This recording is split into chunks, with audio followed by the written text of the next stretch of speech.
प्रिय भक्तजनों, आपका स्वागत है हमारे YouTube चैनल पर। जय श्री कृष्णा भक्तजनों, आज हम इस वीडियो में आश्विन मास के शुक्ल पक्ष की पापुंशिका एकादशी का महत्व और कथा का श्रवण करेंगे। युधिष्ठिर ने कहा, हे माधव, आश्विन मास की शुक्ल पक्ष की एकादशी का क्या नाम है तथा इसका व्रत करने से कौन से पुण्य के फल की प्राप्ति होती है, सो अब कृपा करके सुनाइए। श्री कृष्ण जी ने कहा, हे राजन, आश्विन मास के शुक्ल पक्ष की एकादशी का नाम पापांशिका एकादशी है। इसका व्रत करने से मनुष्य सब पापों से मुक्त हो जाता है। जो कोई पापी मनुष्य भूल चूक से भी इस एकादशी के दिन व्रत करता है, उन्हें जम की यातना नहीं सहनी पड़ती। और जो कोई मनुष्य विष्णु भक्त होकर शिव जी की निंदा करता है अथवा जो शिव भक्त भगवान विष्णु की निंदा करता है, वह नरक में जाता है। एक सहस्र अश्वमेध यज्ञ तथा 100 राजसूय यज्ञ का फल इस एकादशी के फल के 16वें हिस्से के बराबर भी नहीं होता। अर्थात एकादशी के व्रत के समान संसार में दूसरा कोई भी व्रत नहीं है तथा एकादशी के समान विश्व में कोई अन्य पवित्र तिथि भी नहीं है। जो मनुष्य जब व्रत नहीं करते, उन्हें हर समय पाप घेरे रहते हैं। इस एकादशी के व्रत के करने से मनुष्य को स्वस्थ शरीर और अति सुंदर स्त्री तथा धन धान्य और अंत में स्वर्ग की प्राप्ति होती है। जो भक्तजन इस एकादशी के व्रत में रात्रि को जागरण करते हैं, उन्हें बिना किसी रोक टोक के स्वर्ग की प्राप्ति होती है। इसका उपवास करने से मनुष्य 10 पीढ़ी पिता की, 10 पीढ़ी माता की तथा 10 पीढ़ी अपनी स्त्री के कुल की उद्धार कर देता है और वह मनुष्य विष्णु का वेश धारण करके तथा सुंदर कीमती आभूषणों से युक्त हो गरुड़ पर चढ़कर विष्णु लोक को जाते हैं। जो पुरुष पापांशिका एकादशी के दिन स्वर्ण, तिल, भूमि, गौण, अन्न, जल, खंडावा, बस्तर, छाता आदि वस्तु का दान करते हैं, उन्हें जमराज के दर्शन नहीं मिलते। निर्धन मनुष्य को भी यथाशक्ति कुछ दान देकर कुछ पुण्य अवश्य ही संचय करना चाहिए। जो मनुष्य तालाब, बगीचा, धर्मशाला, प्याऊ, अन्न क्षेत्र आदि बनवाते हैं, उन्हें जम की यातना नहीं मिलती। वह लोग इस लोक में स्वस्थ दीर्घायु वाले तथा धन धान्य से पूर्ण होकर सुख भोगते हैं तथा अंत में स्वर्ग लोक को चले जाते हैं। हे राजन, इन सब बातों का सारांश ये होता है कि जो धर्म करने वाले मनुष्य हैं, उन्हें सुख मिलता है। जो अधर्मी है, उन्हें दुर्गति भोगनी पड़ती है। पापांशिका एकादशी व्रत कथा। विंध्याचल पर्वत पर क्रोधन नामक एक बेहलिया रहता था। वह बड़ा क्रूर और हिंसक था। उसका सारा जीवन हिंसा, लूटपाट, मदपान और गलत संगति में ही बीता था। एक दिन अचानक उसे जंगल में तपस्या करते हुए अंगिरा ऋषि से मिलना हुआ। उसने अंगिरा ऋषि से कहा, मेरा कर्म बेहलिया का है, इस कारण मुझे न जाने कितने ही निर्दोष पशु पक्षियों को मारना पड़ता है। मैंने जीवन भर पाप कर्म ही किए हैं, इसीलिए मुझे नरक ही जाना पड़ेगा। कृपा कर मुझे कोई ऐसा उपाय बताइए जिससे मेरे सारे पाप मिट जाए और मोक्ष की प्राप्ति हो। उसके निवेदन पर महर्षि अंगिरा ने उसे आश्विन शुक्ल की पापांशिका एकादशी का विधि पूर्वक व्रत करने के लिए कहा। महर्षि अंगिरा। दोस्तों, अब सुनते हैं बुढ़िया माई की तुलसी माता और एकादशी व्रत की कहानी। इस कहानी को सुनने और सुनाने वाले को पुण्य फल की प्राप्ति होती है, इसीलिए इस कहानी को पूरा अवश्य सुने, आधा अधूरा न छोड़े। आप सभी पर तुलसी माता की कृपा बनी रहे। तो चलिए इस कहानी को शुरू करते हैं। बोलिए तुलसी माता की जय, विष्णु भगवान की जय। एक गांव में एक बुढ़िया माई अपने बेटे और बहू के साथ रहती थी। बुढ़िया माई का नाम सुखवती था। बुढ़िया माई के एक पोते और पोती भी थे। सुखवती के परिवार में सब हंसी खुशी रह रहे थे और उनका अच्छे से समय व्यतीत हो रहा था, क्योंकि बुढ़िया माई बड़े ही नियम कर्म वाली थी और वह हमेशा एकादशी का व्रत रखती थी और तुलसी जी का नित्य पूजन करती थी। वह तुलसी जी को नित्य जल देती थी। वह सुबह उठती, तालाब पर जाती, स्नान करती और तुलसी जी की पूजा करती थी। तुलसी जी को प्रणाम करती और तुलसी जी के नीचे दीपक जलाती थी। तुलसी जी के नियम से आरती करती थी। ऐसे ही बुढ़िया माई के दिन बीत रहे थे। सुखवती की जो सखियां थी वह भी सुखवती के पास बैठकर कथा कहानी सुनती थी और अपना ज्ञान बढ़ाती थी। एक बार की बात है, सुखवती अपनी सखियों के साथ बैठी हुई थी। उसकी हम उम्र सहेलियां भी बैठी हुई थी, जो कि संख्या में 7-8 थी। सारे शाम के समय आपस में बातें कर रही थी। तब उनमें से एक बुढ़िया माई से कहने लगी कि सुखवती सखी, हम सोच रहे हैं कि क्यों ना हम लोग द्वारकाधीश चले। द्वारकाधीश की यात्रा करने का बड़ा मन हो रहा है। तो उनमें जितनी भी औरतें बैठी थी, जो कि सुखवती की सखी थी, सब कहने लगी, अरे जय तो बहुत अच्छी बात है, हमें अपने जीवन में द्वारकाधीश के दर्शन अवश्य करने चाहिए। इसीलिए चलो अब की बार हम सभी द्वारकाधीश चलेंगे। जब सब सखियां पूछने लगी कि बुढ़िया माई तुम भी बताओ, क्या तुम चलोगी द्वारकाधीश? उन सखियों में कुछ कम उम्र की भी थी, जो बुढ़िया को माई कहकर बुलाती थी। बुढ़िया माई का द्वारकाधीश की यात्रा करने का बड़ा मन था। इसीलिए बुढ़िया माई कहने लगी, सखियों, पहले मैं अपने बेटे से पूछूंगी और तब मैं आप लोगों को बताऊंगी। बुढ़िया माई घर आ गई। बुढ़िया माई का जो बेटा था वह अपना नौकरी करता था। जब वह शाम को घर आया तो बुढ़िया माई के जो पोते पोतियां थे वह बुढ़िया माई के लिए खाना लेकर गए।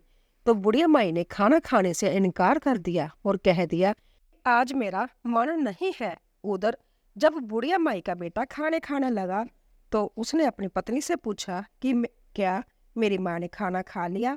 तब उसकी पत्नी कहने लगी, देखो जी, आपकी माँ ने आज खाना वापस भेज दिया और कहने लगी कि मेरा खाने का मन नहीं है। जय सुनते ही बुढ़िया माई का बेटा, जिसका नाम मुरली था, वह अपनी माँ के पास गया और जाकर कहने लगा, माँ क्या बात है, आज तुमने खाना क्यों नहीं खाया? तब बुढ़िया माई कहने लगी, बेटा आज मेरा मन नहीं है। तब बेटा बोला, क्या माँ आपकी कहीं तबीयत तो खराब नहीं है? अगर कोई परेशानी है तो मुझे बताओ, मैं अभी वैद्य जी के पास आपको लेकर चलता हूँ। तब बुढ़िया माई कहने लगी, नहीं बेटा, मुझे कोई परेशानी नहीं है, बस मेरा मन द्वारकाधीश की यात्रा करने का कर रहा है। तब बेटा बोला, माँ खुलकर बताओ बात क्या है? तब बुढ़िया ने शाम को हुई अपनी सखियों के बीच की सारी बातें अपने बेटे को बता दी कि बेटा, मेरी 8-10 सखियां द्वारकाधीश की यात्रा पर जा रही है और मेरा भी बड़ा मन है कि मैं भी द्वारकाधीश की यात्रा पर जाऊं। इतनी बात सुनकर बेटा बोला, माँ तो कोई बात नहीं, इसमें इतना सोचने की क्या बात है, मैं तुम्हारी यात्रा पर जाने का प्रबंध कर देता हूँ, तुम यात्रा पर चली जाओ। तो बुढ़िया माई बेटे के मुंह से जय सुनकर बड़ी खुश हो गई और वह अपने द्वारकाधीश का ध्यान करने लगी और वह कहने लगी, बेटा पर मेरी एक और चिंता है। तब बेटा बोला, माँ बताओ क्या बात है? और माँ बोली, बेटा अगर मैं द्वारकाधीश की यात्रा के लिए जाऊंगी तो कम से कम 4-5 दिन तो लग जाएंगे और फिर उसके बाद मेरी जो आंगन में तुलसी रखी है उसे कौन सींचेगा, उसकी कौन पूजा पाठ करेगा और कौन उसकी आरती करेगा? तब बेटा बोला, माँ तुम चिंता मत करो, वह सब तुम्हारी बहू कर लेगी, मैं उससे बोल दूंगा, वह तुम्हारी तुलसी जी की पूजा कर लेगी। अब बुढ़िया माई निश्चिंत हो गई और वह कहने लगी, ठीक है बेटा। और अगली सुबह बुढ़िया माई की द्वारकाधीश जाने की तैयारी होने लगी। बुढ़िया का बेटा अपनी पत्नी से बोला कि सुनो भाग्यवान, मेरी माँ द्वारकाधीश की यात्रा पर जा रही है, इसीलिए मेरी माँ के लिए काजू बादाम के अच्छे से लड्डू बना दो, ताकि रास्ते में मेरी माँ को कोई परेशानी ना हो। जो बुढ़िया की बहू थी वह मन ही मन में सोचने लगी, मुझे तो एक दिन के लिए भी मायके जाने नहीं देती, उनके काम बिगड़ते हैं और अब देखो बुढ़िया माई आराम से 4-5 दिन की यात्रा के लिए जा रही है। चलो यात्रा के लिए तो जा रही है, वह तो ठीक है, अब इनकी पूजा पाठ का काम भी मुझे सौंप कर जा रही है। बुढ़िया की बहू कुछ कह तो नहीं पा रही थी, लेकिन उसने मन ही मन एक साजिश रची। उसने अपने पति से तो बोल दिया, ठीक है, मैं माँ के लिए गोंद, गिरी और बादाम काजू के लड्डू बना दूंगी और उन्हें एक डब्बे में भर के माँ जी को दे दूंगी। बेटा तो सुबह नौकरी पर चला गया और जो बुढ़िया की बहू थी उसने क्या किया कि जो तुलसी जी का गमला था जिसमें तुलसी लगी हुई थी, उसमें से उसने तुलसी जी को जड़ से उखाड़ दिया और जड़ सहित उसे एक पित्तल के डब्बे में भर दिया और अपनी सासू माँ को थैली में रखकर दे दी और बोली, जे लो माँ जी, इसमें गोंदगिरी के काजू बादाम के लड्डू है, आप इन्हें रास्ते में खा लेना। और बुढ़िया माई अपने बेटा बहू को आशीष देती हुई अपनी तीर्थ यात्रा के लिए चलते समय अपनी बहू से बोली, बेटी मेरी तुलसी जी का ध्यान रखना। बहू बोली, ठीक है माँ जी, आप बेफिक्र होकर जाइए।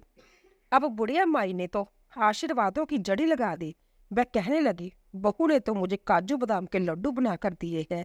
वह कहने लगी, दूधो ना हो पूतो फुलो, लाखों में बैठो करोड़ों में उठो, दिन दूनी रात चौगुनी तरक्की करो। उसके मुंह से तो आशीष फूट रहे थे और सौभाग्यवती रहो, मेरे बेटे का अच्छा काम चले। अब वह तरह तरह के आशीर्वाद देती हुई बुढ़िया माई अपनी सखियों के साथ जा मिली। अब सारी सखियां और बुढ़िया माई द्वारकाधीश की पैदल यात्रा कर रही थी। यात्रा करते करते उन्हें शाम हो गई। शाम के समय जब वह थक गई तो एक जगह उन्होंने देखा, वहां पर बैठकर वह विश्राम करने लगी और अपना खाना पीने के लिए जो सामान लाई थी सब निकाल कर खाने लगी। तब बुढ़िया माई ने अपना डब्बा खोलकर देखा तो उसमें घी से बने काजू बादाम के लड्डू भरे हुए थे। बुढ़िया माई ने आधा लड्डू खुद खाया और आधा लड्डू सब सखियों में भी बांट दिया और भगवान का भोग भी मन ही मन लगा दिया।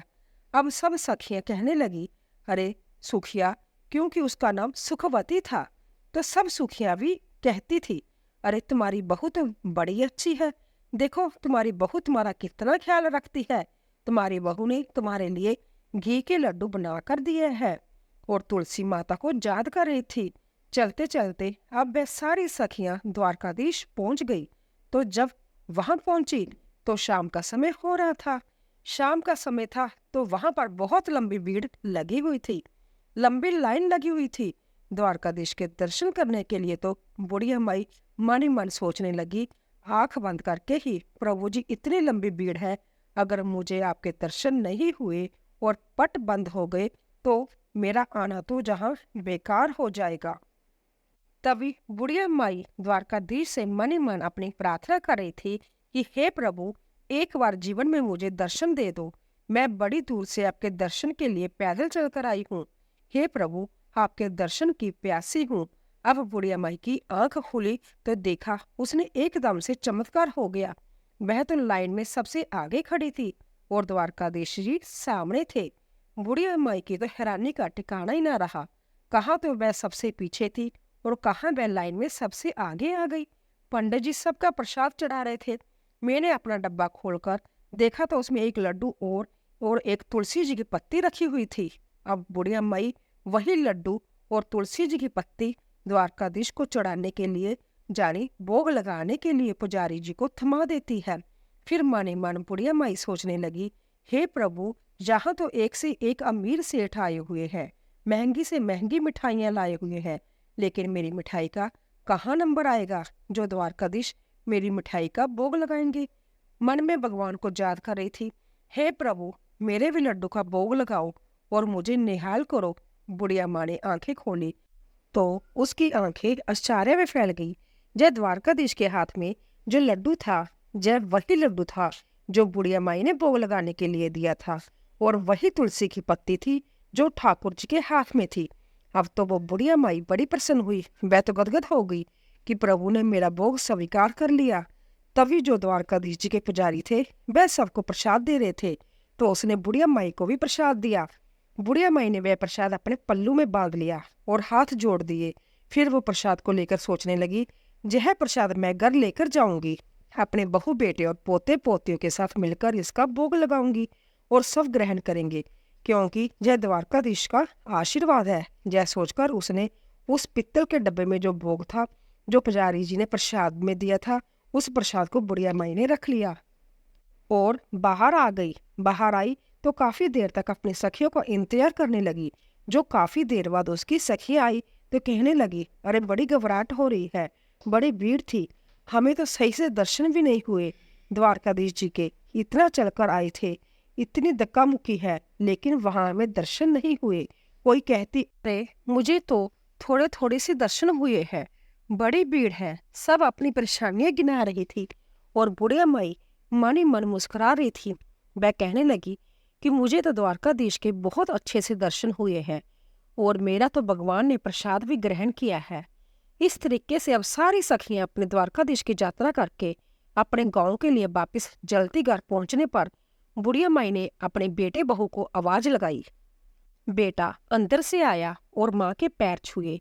बेटा को माँ ने बहुत सी आशीर्वादों की जड़ी लगा दी। जुग जुग जियो मेरे लाल, मेरी यात्रा बड़ी सफल रही। फिर कहने लगी, अरे बेटा बहू दिखाई नहीं दे रही, क्योंकि बेटा हाथ में पानी का गिलास लेकर खड़ा था कि माँ लो पानी पियो और आराम से बैठ जाओ। पानी का गिलास जब बेटा लेकर खड़ा था तो बुढ़िया माई पूछने लगी, बेटा बहू कहाँ गई? तब बेटा बोला, माँ मैंने उसे घर से निकाल दिया। माँ कहने लगी, बेटा ये तूने क्या अनर्थ कर दिया? मेरे जाने के बाद मैं जो 4-5 दिन की यात्रा पर गई और तूने पीछे से बहू को घर से निकाल दिया। ऐसा क्या हुआ जो तूने मेरी बहू को निकाल दिया? मेरी बहू तो बड़ी गुणी है। तब वह बेटा कहने लगा, माँ जो तेरी बहू है ना, उसने तेरे साथ बड़ा छल किया। मैंने उसे गोंद और बादाम काजू के लड्डू बनाने के लिए बोला था कि मेरी माँ यात्रा पर जा रही है, और उसने आंगन में लगी तुलसी को उखाड़कर उसकी जड़ समेत उस पित्तल के डब्बे में भरकर तुम्हें दे दिया। अब बुढ़िया माई कहने लगी, अरे बेटा मैंने तो डब्बा खोलकर देखा था, उसमें तो काजू बादाम के ही लड्डू थे और मैं भी खाई और अपनी सखियों को भी खिलाया। तब वह कहने लगा, नहीं माँ, उसने तो जैसे साजिश रची थी। जब मैंने तुलसी जी की पूजा के लिए बोला तो आंगन में तुलसी नहीं थी। तब मैंने उसे पूछा तो उसने मुझे सारी बात बताई कि उसने जो जलन में आकर, क्योंकि माँ तो यात्रा के लिए जा रही है और मुझे मायके भी नहीं भेजती, इसीलिए उसने तुलसी जी को खाड़कर आपके डब्बे में भर दिया। अब बुढ़िया माई कहने लगी, बेटा कोई बात नहीं, बहू ने ऐसा किया है, चलो उसकी गलती, लेकिन उसी के कारण तो मुझे द्वारकाधीश जी के दर्शन हुए हैं। मेरे साथ तो बेटा इतने चमत्कार हुए हैं कि मैं क्या गुणगान करूं। मैं तो भीड़ में सबसे पीछे खड़ी थी, तभी द्वारकाधीश की कृपा से भीड़ में सबसे आगे हो गई।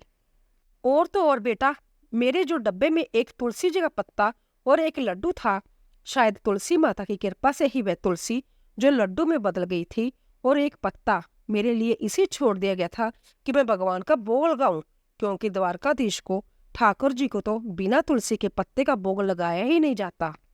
इसीलिए उन्होंने मेरा भोग स्वीकार कर लिया, क्योंकि उस पर तुलसी दल भी था। बेटा मेरी बहू ने चाहे कुछ भी किया, मुझे तो जो बहू की वजह से ही जो जैसे सब चमत्कार हुए हैं और ठाकुर जी के इतने अच्छे दर्शन हुए हैं, मैं तो द्वारकाधीश की दर्शन करके निहाल हो गई हूँ। बेटा तू अभी जा, बहू मायके में होगी, उसे लेकर आ। बेटा अपनी माँ की बात को क्यों टालता है? बेटा जो चल दिया अपने पति को लाने मायके और अपनी पत्नी को लेकर आ गया। जब बहू मायके से घर आई तो अपनी सासू माँ के पैरों में पड़ गई और माफी मांगने लगी। तब बुढ़िया माई कहने लगी, अरे बहू मैंने तो तुझे कब का माफ कर दिया, तेरी वजह से तो मुझे भगवान के दर्शन हुए हैं। अगर तू ऐसा ना करती तो पता नहीं मुझे भगवान के दर्शन होते भी या नहीं।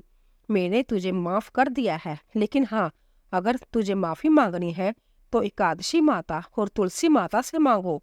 आप बहू ने तुलसी माता से माफी मांग ली और फिर उनको याद आया, अरे मैं तो जो द्वारकाधीश से तुम्हारे लिए प्रसाद लेकर आई थी, याद भी है कहाँ है? बच्चे आए थे खेलते हुए, कहने लगे, दादी माँ आ गई, दादी माँ आ गई। दादी माँ आप यात्रा पर गई थी तो हमारे लिए क्या लेकर आई हो? दादी माँ बोली, अरे बच्चों मैं सबके लिए वहां से द्वारकाधीश जी का प्रसाद लाई हूँ, सब थोड़ा थोड़ा मिल बांट कर खा लो। अब जैसे ही बुढ़िया माई ने अपने थैले में से वह पित्तल का डब्बा निकाला और उसमें से वह प्रसाद निकालने लगी तो उसमें तो जो लड्डू था वह तो नहीं था, लेकिन डब्बा पूरा हीरे मोतियों से भरा हुआ था। जय देखकर बुढ़िया की बहू बेटा को भी आंखें आश्चर्य से फैल गई। वह कहने लगी, बेटा इसमें तो मैंने लड्डू रखा था, पता नहीं कहाँ से इसमें इतना सारा हीरा मोती और सोना चांदी आ गया। तब बेटा बहू कहने लगे, माँ जय सब एकादशी और तुलसी माता की कृपा के कारण हुआ है। आपकी यात्रा सच्ची थी, आपकी भक्ति सच्ची है, इसीलिए उन्होंने आपको आपकी एकादशी और तुलसी माता की पूजा का फल दिया है। अब तो बहू बेटा माँ के कदमों में पड़ गई। माँ बोली, बेटा मुझे छोड़, तुलसी माता के कदमों में पड़ जाओ। तो बहू और बेटा ने तुलसी माता से माफी मांगी, ठाकुर जी से माफी मांगी। अनजाने में हमसे जो भूल हो गई माफ कर दो। अब तो बहू बेटा भी अपनी माँ की तरह एकादशी व्रत रखने लगे और तुलसी जी को सिंचने लगे, तुलसी जी की पूजा करने लगे। इसी तरह से अब उनके खुशी खुशी दिन बीतने लगे। अब बुढ़िया माई के पास इतना धन हो गया था तो उसने गांव में कई काम कराए, गरीबों की लड़कियों के विवाह कराए। जैसे भी गांव में किसी गरीब को देखती जिसके बस में बेटी का विवाह करने का अन्न नहीं होता था, उसने उसी को धन को बेटियों के विवाह में, कुएं बावड़ी बनवाने में और बच्चों के स्कूल और अस्पताल बनाने में लगाने लगी। जितना बुढ़िया माई उस धन को लगाती उतना ही बुढ़िया माई के घर में और धन बढ़ता जाता। बुढ़िया माई जब तक जीवित रही उसने तुलसी माँ की कभी भी पूजा नहीं छोड़ी, जीते जी एकादशी व्रत नहीं छोड़े। हमेशा वह एकादशी व्रत किया करती, तुलसी सींचती।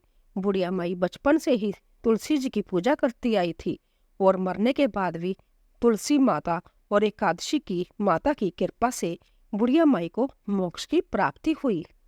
बहू बेटा के भी अच्छे दिन थे। वह भी अपने बहू बेटों के साथ खुशी खुशी थे।